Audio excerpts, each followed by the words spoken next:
Welcome back. I'm Randy Bueller. I'm joined for the last match by Saffron Olive. Nice job that game. We got to see your deck do its thing. I'm glad. I was worried that I wouldn't get to show off what it can do once, and I feel bad for Matt on my Super League. I'm 0-4 against non-Matt Sperlings and 2-0 against Matt Sperlings. So who knows? But yes, it was nice that the deck could show what it can do when it gets the right draws and the right matchups. Yeah, no, I think Matt, somebody in chat said he used 2 minutes and 20 seconds of clock time for the match. Yeah, that basically only got to play Magic once tonight. He won that match. And it was a great match. So if you're going to win one, that was a match to win. So that's true. One match left, though. So you finish at 2-4. Matt Sperling finishes at 2-4. The question is, last game of the regular season, is it going to be Rich Shay getting all the way to 5-1? Or are he and Steve Menendian both going to make next week's quarterfinals at 4-2? So this is a big match. Huge implications in terms of playoffs. Basically, we're either going to have 6 people battling in next week's quarterfinal for 2 spots in the semifinals, or we're going to have 4 people battling for 1 spot in the semifinals because Rich Shay will already be there. So who do you think's favored? Just looking at the deck list, Randy, is there any sense, or is it the decks are fairly similar? Yeah, no, they're both Xerox decks. So the running joke, we call them photocopier decks. I was at Wizards when this house style got put into play, but Wizards goes out of its way to not use anybody else's trademarked brand names in deck. Right, house style is Xerox is a trademark, and it's funny. While I was at Wizards actually received a cease and desist letter from Miracle Grow, like the company Miracle Grow, because of the Miracle Grow deck back in extended like 15 years ago. So it is a thing that comes up. Apparently, they just like Google searched themselves and saw all these deck lists. They're like, "Why are you guys using our trademark?" Anyway, you know what? It's all Alan Kober's fault. That was his deck too. Both Miracle Grow and Xerox are Alan Kober decks. He likes those trademark deck names. Apparently. Anyway, it is a pseudo mirror. Rich went with the green splash, whereas Steve went with the white splash. I don't like Steve's main deck fragmentizes in game 1. It's got to be Edge Rich in game 1 just because Steve has functionally a couple of dead cards. Right? I don't think they do anything in the matchup. How big of a deal are the young pyromancers? That's the difference that stands out to me. Is we have 3 young pyromancers versus basically 1 monastery mentor as a win condition. Is that something that shifts the matchup, or doesn't it really matter that much in the mirror? I think the thing that's lined up, the thing that Steve has in where Rich has those young pyros is Jace Fringe Prodigy, and I think JVP is better than young pyro. Like, young pyro can actually win the game, but Steve can never win a fast game. So it's weird. Yeah. Like, I think that's edge Steve in the long term. But it does mean that like Rich can actually tempo him out and just, a young pyromancer can go nuts and win the game early. It's just a gear that Rich has in his deck that Steve just doesn't have. So do you...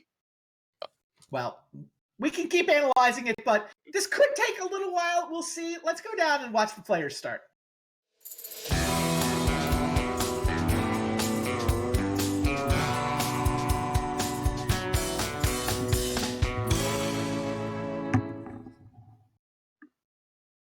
All right, here we go.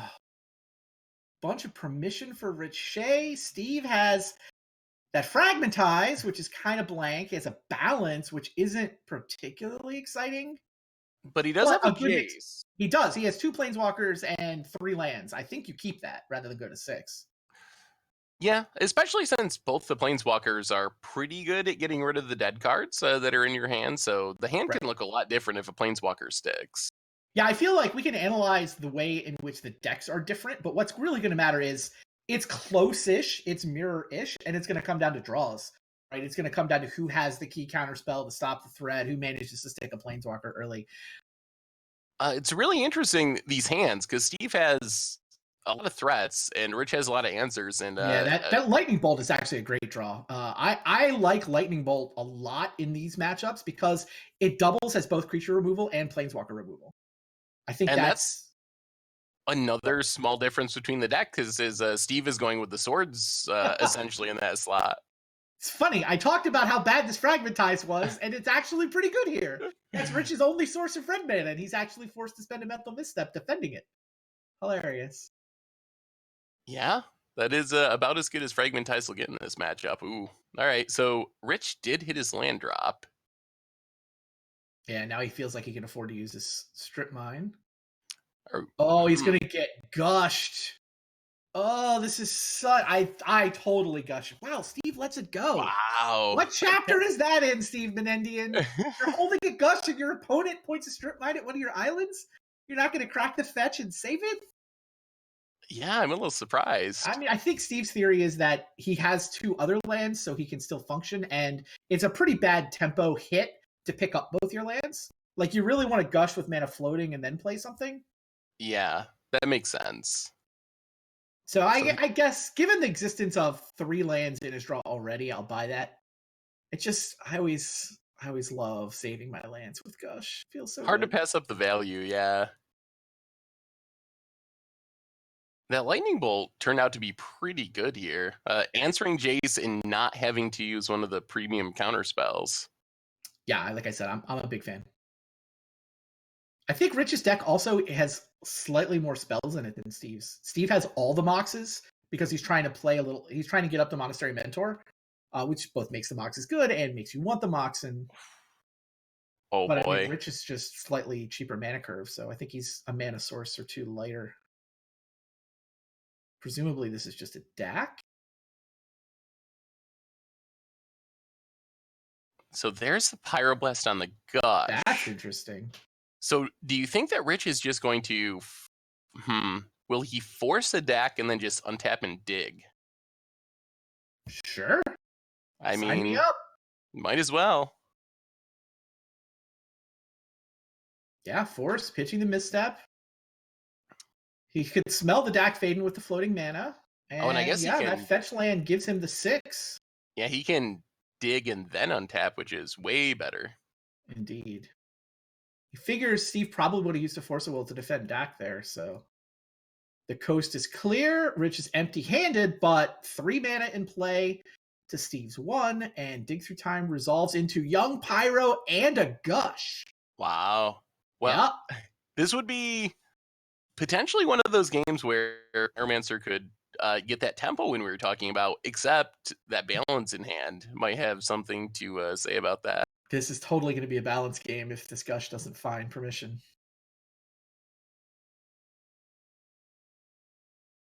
Huh.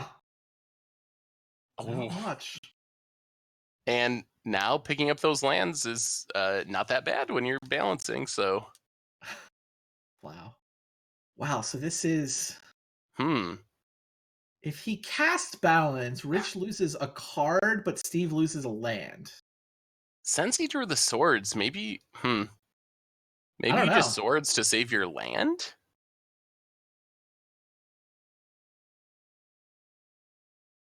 Wow. He's like, forget about this. Yeah. Let me just go Merchant Scroll for an Ancestral. Yeah, I'll deal with the creatures later. I've got this balance I can resolve. The untapped mana on Rich's side probably scared him off a little bit. Oof. Sylvan Library is not... Sylvan Library is immune to balance. Yeah, Wipe the draw for Shay. It's not good now, but it might be good as the game goes along here. There's a force. So it seems like if Steve can find a good way to deal with this young Pyromancer, he's in decent shape. Yeah, he's going to plow it. I don't think he wants to balance here. Now that too many cards. Yeah, now that he has a full hand. Yeah, so maybe it won't be a balance game. Yeah, the swords is looking pretty good. And then you can leave up force in case Rich draws something. And you can take 1 for quite a while. Yeah. Just the tokens, not that big of a threat. Although, in that game earlier, the spirit tokens from Forbidden Orchard almost got there. There were 2 of them! Ooh. All right, so that's some good action for Rich off of his Sylvan. He pays 4 for the preordain. That totally makes sense. He's got a fetch land to shuffle away the land he doesn't want. Yeah, Rich gushed into a couple of lands, but he found the Sylvan, and now that found 2 spells this turn. So here's Dak Faden. Blue mana doesn't cast Pyroblast. Steve's just reflexively tapping the Mox before it gets stolen. Yep, gotta make sure.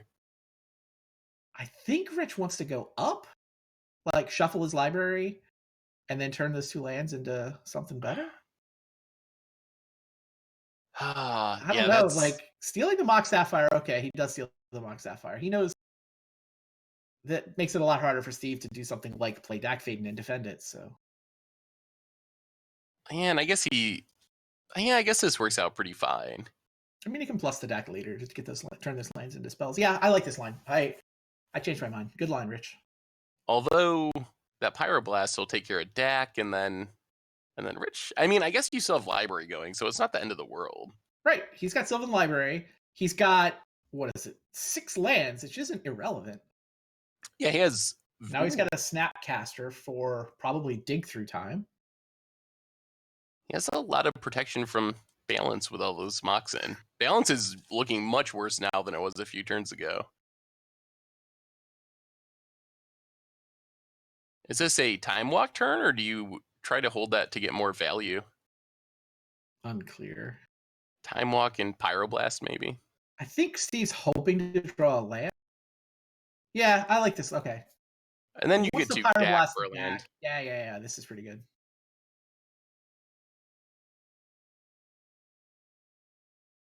I guess there's a risk of being forceless if you don't hit a blue card here. Ooh. Well, that's a blue card. Not one you necessarily want to pitch to force, but... I mean, depends how bad the opponent's threat is, right? Merchant Scroll is another reshuffle off the Sylvan. Probably pays 4 to keep the Ponder. So what percentage of Merchant Scrolls in Vintage get Ancestral, Randy? Is it like 90%? It seems like it happens very often. Yeah, I think I was about to... I was going to say snap off 98. It's not that high. But it's well over 80%. Probably 90 is a good line. Like occasionally you'll get dig through time.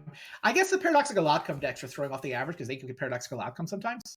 Okay, yeah, that makes sense. Sometimes you need to get a Hercules recall against shops. Maybe it's 80% Might not be actually 90, but it's the most common target by far the most common. Certainly a majority of Merchant Scrolls get Ancestral, probably well over 2/3 of them. Wow, he kept the Sapphire also. Down to 4. Wow. I guess he's looking at being able to snap something back. Surprised he paid 4 for the Sapphire, given that he's got 6 lands. Well, this Merchant Scroll is no longer going to get an Ancestral. Yeah, I was just going to say that. You're very right. Although the Snapcaster might now get an Ancestral. It was already going to. I think that's why he paid for the Sapphire, was so that he had enough mana to deploy all of that. Yeah, Rich is gonna have a nice full hand here. What can Steve actually afford to force here? It seems like he really needs this dig through time now. Fair. Well, he's gonna force the Ancestral. All right. The Snapcaster is gonna make him a little sad. I mean, Steve doesn't know about it, so yes, that is true. I think he's hoping against hope that that's it. But Sylvan Library has just done tremendous work here. Sylvan has turned 12 life into 3 cards, which, I mean, these blue decks, that's all you need. Ooh, and a Pyroblast for the Dak, potentially. Yeah. Oh boy. It's a balance game again. I guess the force is going to take care of it, but yeah. Steve needs to draw off Flusterstorm or Pyroblast. Yeah. And then he resolves balance. And then the game is very interesting again. Fragmentize is not going to do it. Oh, that Fragmentize, just like you said during the intro, not super good in game ones here. I mean, it could have killed a Sylvan Library, in theory. Yeah, Steve has no choice but to go for this balance. It is not actually going to work. that library was great this game. Rich's hand was, I think, all lands when he drew the library, and it totally gave him all the action he needed to win this game. Yeah. All right, the Rich. pyroclasm. Rich Shay up a game. Playoffs have begun early for both of these gentlemen. Rich trying to win his quarterfinal match and get a berth aside Rachel, Agnes, and myself in the semis.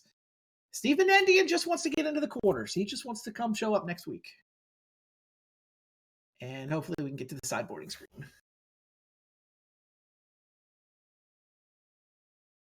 So who benefits more from sideboarding in these matchups? Looking at Rich's sideboard, he doesn't seem to have much. There's a Pyroblast, a bunch of Graveyard Hate, a bunch of Artifact Hate, and a land, and a Grafdigger's Cage. So not much at all.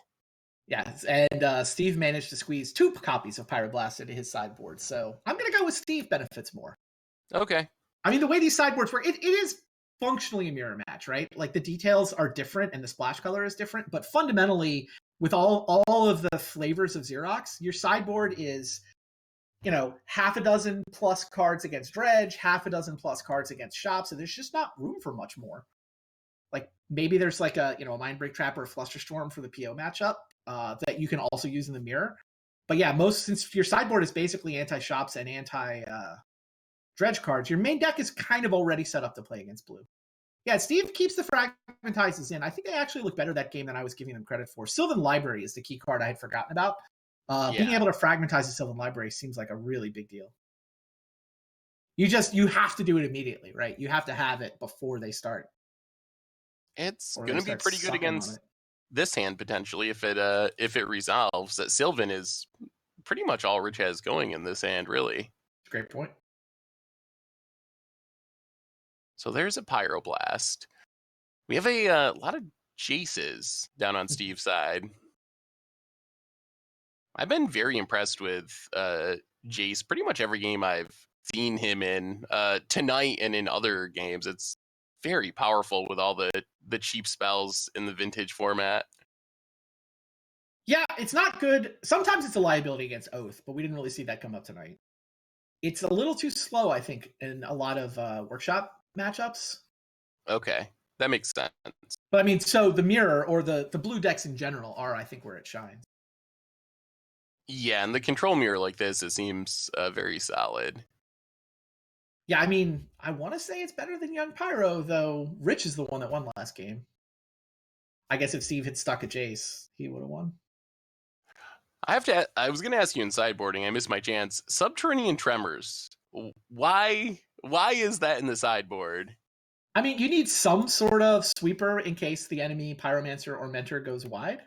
So do you think that's coming in? I missed the actual sideboarding. Do you think he brought that in to deal with the Pyromancers? I mean, he's holding a Pyroclasm, so probably. Potentially, yeah. Interesting. I mean, it's a Pyroclasm variant that has a little more utility than just that. Ooh, there's a Black Lotus that doesn't do much at the moment.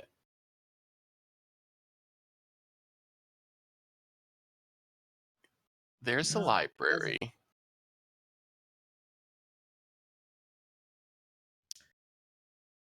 Rich continues his policy of killing all prodigies on site. So far, it's working. 2 down. So far. But there is another one coming.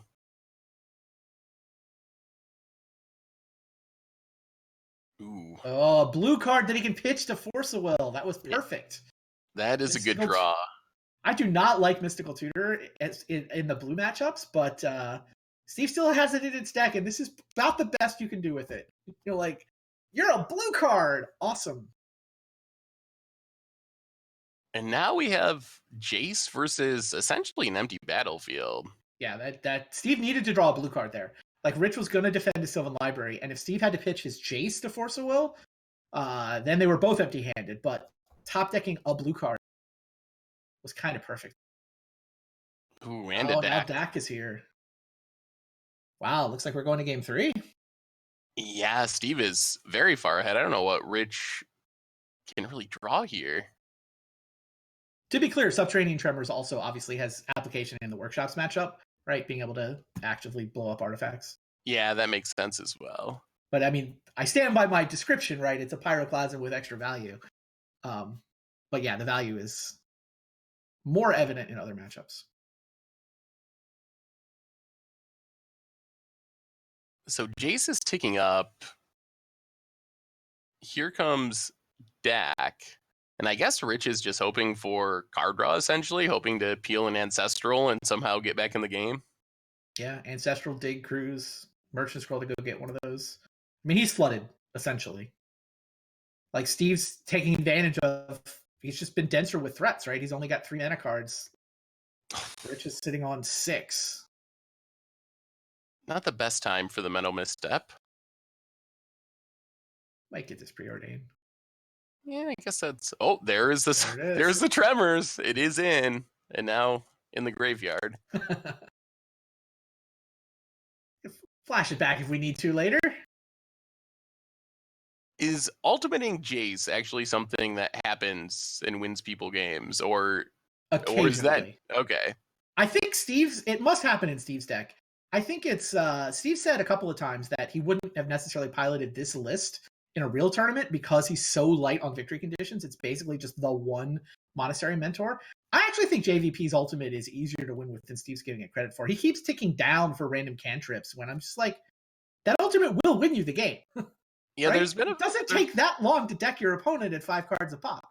No, it seems like there's, if he just kept ticking up, he would have gotten there. I mean, I guess it's hard to pass up the value of flashing back something. But yeah, this Treasure Cruise might seal the deal. I mean, and eventually you find your dig through time, right? So Jace can go down to flash back to dig through time, and now you know the Monastery Mentor's not in your bottom 10 cards, because you would have taken it if it had been in either dig through time.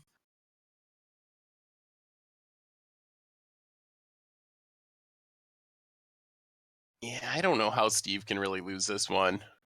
He can't. He can't. If his hand were face up, Rich would just shuffle up for game 3.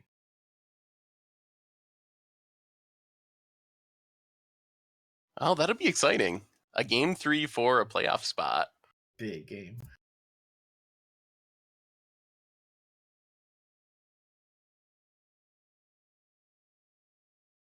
Yeah, I was arguing with Matt Sperling earlier about which one of them has more on the line. I actually think in terms of tournament EV, it's a bigger match for Rich than it is for Steve, right? If Rich wins this and advances all the way to the semifinals, he's like 25% equity in the tournament, right? Yeah, that is very true. If Steve is one of, 6 quarterfinalists, he's got a sixth of 50%.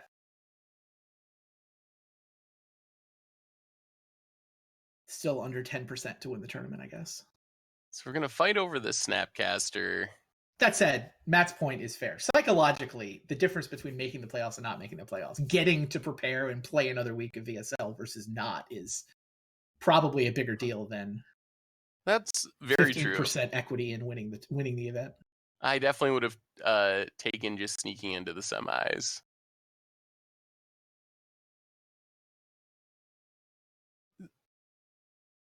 So Jace still going, not going to ultimate this game. Jace is heading the opposite direction. I wonder if I don't think Steve's ever actually ultimated a JVP. I feel like you should try it once, Steve, just to see. He's saying, like, I could have had a Jace the Mind Sculptor, because then I can win with the ultimate. I'm like, I'm not convinced the Mind Sculptor ultimate is easier than JVP's ultimate. Like, which one's easier to win? Is it JVP faster? It does seem like in a deck like this where you have so many cheap spells and cantrips, it wins similarly to like a Mentor or something almost, if you're just casting a bunch of cheap spells. It's not Mentor fast, but I think it might be Mind Sculptor fast. All right, so we have some... Yeah. I don't know. They're still playing. I stopped paying attention. Some things happening. Cards are being drawn. Steve is enjoying life. Rich, not so much. Steve is the kind of guy, though, who just... He's always afraid to win a game. Like, actually, if I'm Rich Shay, I might actually make Steve play this out. Like, I think Steve can get frazzled and, like, kick himself for passing on a turn where he's only got 4 counter spells up and he should have had 5. Right? Steve is trying to min-max this in a way that he just could actually, like, burn mental cycles that he's going to need for game 3. Yeah, no, that makes sense. I mean, at this point, if he ever finds a mentor, it's just it's over. But you never know. No mentor yet. No, I have Rich's odds on actual 0%, but he's playing for like game 3 mental state. That's what's Yeah. at stake here.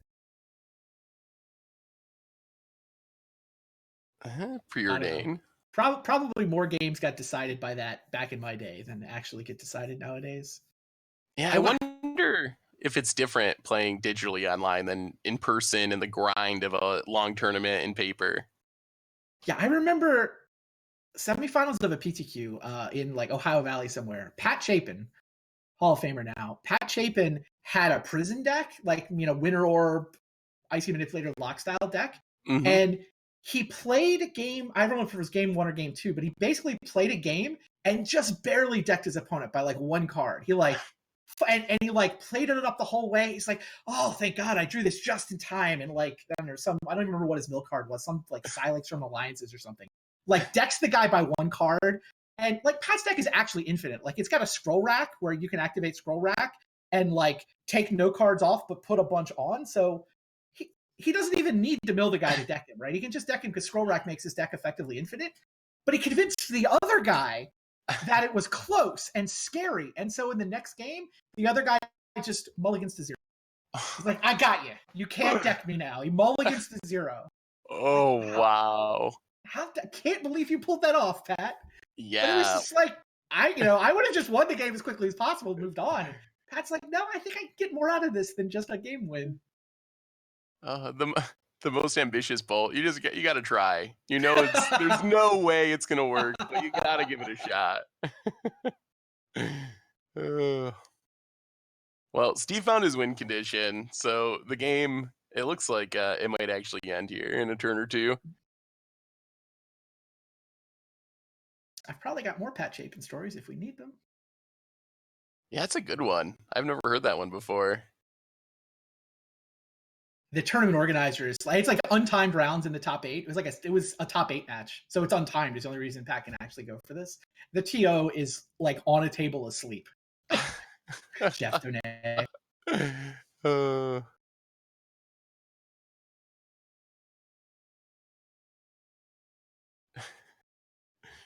Chase for Time Walk. Rich is maybe he is going for that strategy because I mean, even at this point, Rich has to know he's 0% to win this game. So maybe he is going for that slight edge in game 3. I think so. No, I mean, I don't know. There's a thing. Gamer stamina is real. Like the ability to make correct decisions at the end of a long day of Magic is a skill. I mean, I think the people with it win more. I mean, I'm not saying Steve has no stamina, but oh yeah. If I had to like, roll up both of their D&D characters, Rich would have a couple more points in stamina than Steve, I think. So do you see any changes for this super important game 3? I don't think play draw changes much. Especially with these sideboards, there's just not much period. So it's not like you're going to take your Pyroblast back out or something because you're on the draw. Yeah, I mean, it's possible you think that you can take a land out on the draw. That'd be about the only thing. I don't do that, but I could imagine the case for it. It looks like Steve has 2 lands in a sideboard, so he took a land out. He didn't have 2 lands in a sideboard. He might have. He's got 1 of each basic in his 75. I forget where they start, though. That's a good question. The mountain came out, right? The mountain starts in the main. Okay. Wow, he has all of them in the main. He did see that sideboarded out 2 lands for the matchup. Interesting. He has them all in the main deck, and then sideboards them out when he knows he's not playing against shops, I guess. Interesting and plausible. I mean, you see a lot of decks like this will have 1 or 2 lands in the sideboard. I mean, at some level, you just need the right 75, right? You can place your bets on what you think you're going to play against, whether you want your game 1s. So how big of a deal is it for Rich to be on the play here for game number 3? Good, but this isn't the matchup where that makes the most difference. There's no I just won on turn 1 or turn 2 in these decks. No, I mean sometimes you get to resolve your ancestral because they didn't get to play a land for Pyroblast. Like it's just more subtle than, Shops. It's like, hey, here's Stratosphere. Good luck. Or Paradoxical Outcome is like, I don't want to give you a turn. These are the fair decks for Vintage. Preordain, and he found a Brainstorm but no land, huh? Yeah, it's a little... Well, Brainstorm might get there. We'll see. These are big 3 cards. Gonna see a little Or Steve battle is going here. to Pyroblast it. Yeah, Pyroblast is going to get misstepped. I like the Pyroblast, especially with Rich having a land drop that Steve presumes will be a fetch land. Yeah. It turns out this Brainstorm's even more important than Steve knows. Okay. Tropical, but no fetch, but a preordain. So he can stack the top of the deck with whatever he doesn't like and then preordain them to the bottom. All right. So the crucial thing was to find the 1 land. Yeah, Rich got there. It wasn't pretty, but he did. That was good enough. On the other side, we have Jace coming down potentially. Yeah, Rich. I think brainstormed the lightning bolt onto the top, but then kept it. Is I think what just happened there. He knows what usually happens on turn 2. Yeah, he has shown he does not want Jace to stick around. We saw that in the first game of this match. Yeah, kind of the difference between the first 2 games, right? In the second game, Steve's 3rd JVP stuck. And once it flips, so much value. But never the emblem. No emblems. We did see a deck emblem tonight, though, stealing some lands. That was pretty sweet. That was sweet.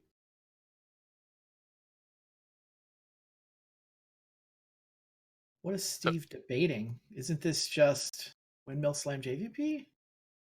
He's thinking about leaving up Pyroblast and Mystical Tutor, I guess is what he's thinking about. Yeah, I mean, I guess you can tutor up an Ancestral or something for next turn. Right.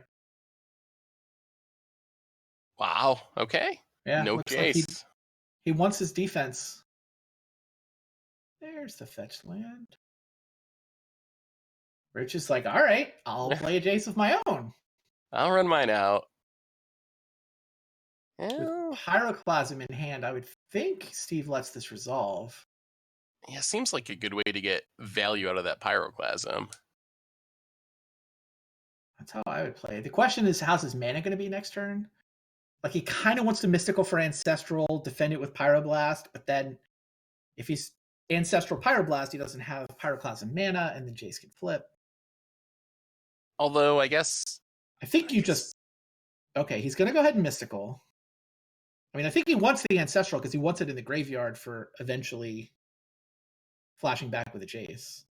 No misstep on Mystical. Yeah, you wait. I like that. Will we see one interesting. He's going to Pyroblast to the Jace. I don't like the sequencing here. Like, if this is your plan, don't give Rich the information of, I'm going to draw Ancestral Recall next turn. You might want to save your misstep. Yeah, you should Pyroblast first, bait the misstep, then Mystical. But here we are. Well, now we see it. Interesting. So just going to hold on to the Ancestral for now. He doesn't know about the misstep, right? No. All right, there's... Yeah, I mean, he's waiting for Rich to hopefully... I'll do it now. Don't let him untap. Wow. So now, what does Snapcaster have in the graveyard? Nothing super good, just Ponder level stuff. More Jaces. The battle continues.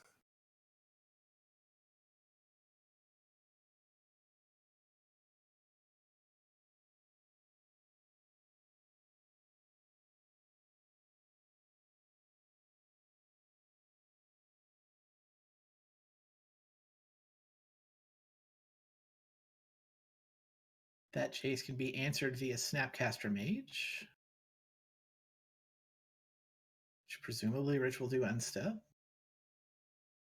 Yep. At some point, Steve has to put Ancestral Recall on the stack. I mean, Yeah, it's a little he strange that showed it's it been to this Rich. long. He He's not knows gonna it's be any there. better. Right. If Rich has an answer for it, he's going to save it, and if he doesn't, then You're giving him more turns to draw a misstep, right? Like since oh yeah, yeah. yeah. All right, it's time. Now it's not like this would have worked on a previous turn. Rich has had the Right. misstep to cover it the whole time. The only thing Steve I think could have done differently around that misstep was baiting it with the Pyroblast targeting Rich's JVP before Mysticaling for the Ancestral. I don't know if it would have worked or not, but Steve would feel better if it had been a Force of Will required here. Man, Snapcaster gets to kill the Jace. Steve, all of a sudden, is just behind. I mean, that 2-1 will get there eventually. I mean, it's not like the game's over or anything. Yeah, this treasure cruise. We'll see what.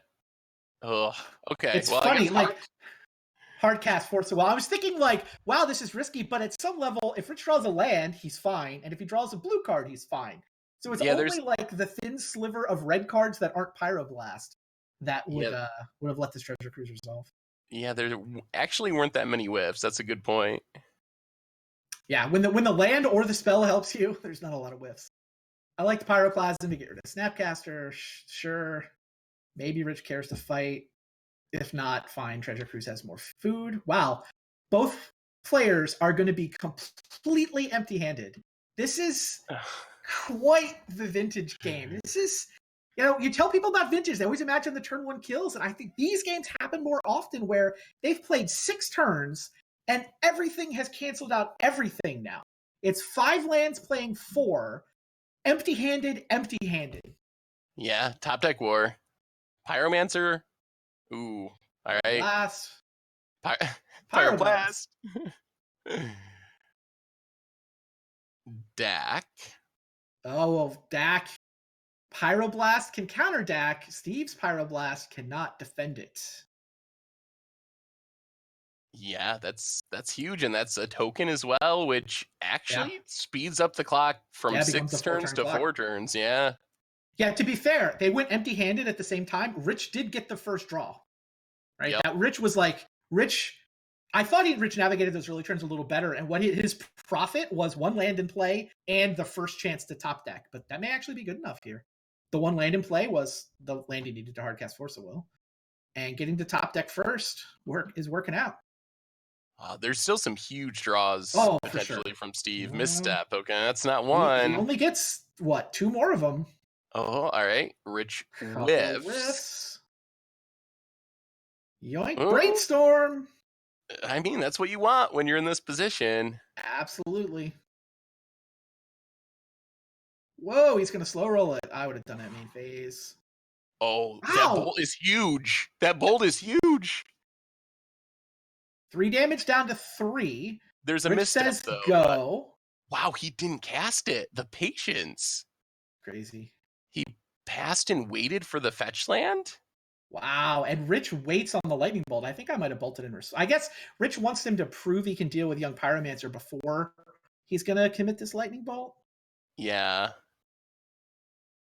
The balance does clean up the board. Yep. Yeah, balance is kind of exactly what Steve needed here, isn't it? Yeah, that is a good draw here. And I think his hand is going to be better than Rich's. I mean, he can't crack a fetch land and pay for a misstep. So, a little dicey. Like, his mana is maybe tighter here than it looks. Plays the fetch land because he wants the ability to shuffle. Commits it, so okay. Mental misstep costs a blue now, but that's probably fine. Here is balance. Rich, presumably. Now do you bolt him as a response? Or do you wait? Maybe he'll tap out for something after the balance. Or you draw your own misstep. Or I guess that doesn't work with Pyroblast. Boy, it's tough. Looks like he's gonna. Nope. Yeah. Like bye-bye Mock Sapphire. Holds his bolt. Ugh, another whiff. Rich has run pretty poorly the last He few has. turns. He has. He's whiffed 3 times in the last 4. He went hit. I guess he's 3 for 6 or something, which is below average for these decks. Preordain. All Not right. bad. Now do you bolt? How long Rich can is you gonna wait? sit on the bolt. All right, more preordains. Keep the chain going. Yeah, Rich is showing extreme patience with this lightning bolt. If he ever gets Steve to tap out, he wins because he can't misstep. Well, he can force a will, though. Okay, that does work. Ooh, merchant. Interesting. Oh, So can this get something that has to be forced to get rid of the misstep to lightning bolt? It can get dig through time. I think it can still get ancestral. I don't think we're just drawing as ancestral. Whatever it gets is going to be good. So Steve is going to pyroblast it. I might be tempted to wait because whatever it gets is going to be blue.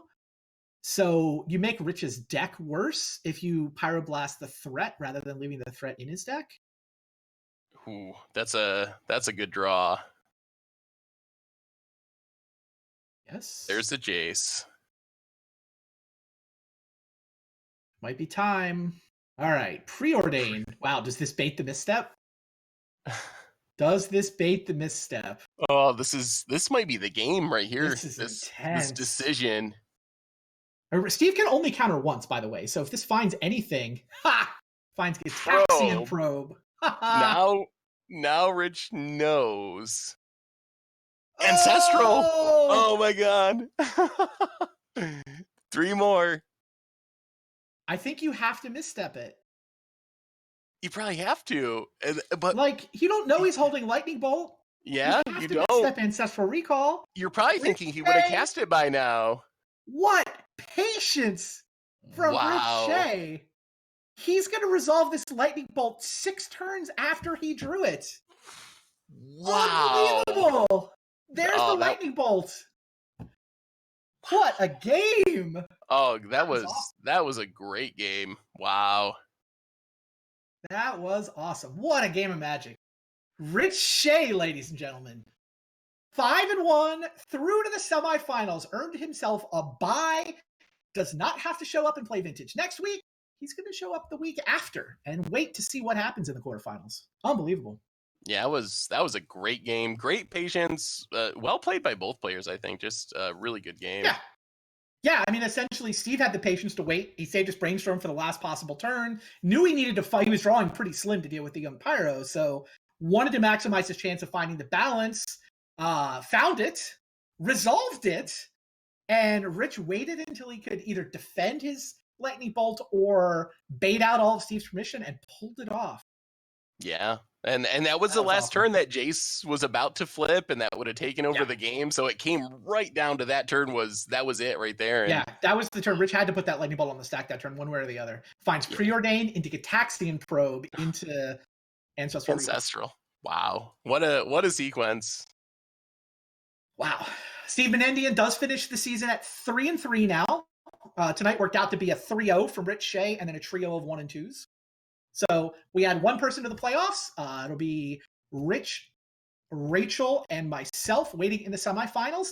It's funny, the way the quarterfinals has worked out. I don't know if you've been watching the whole season. The first week we had, week 5, the first week of the second set, was a super tough week. We qualified 3 different players for the playoffs. Cyrus Corman-Gill, Andy Marketon, Andreas Peterson. They all got through at 4-2. We've only added 1 4-2 the whole rest of the season.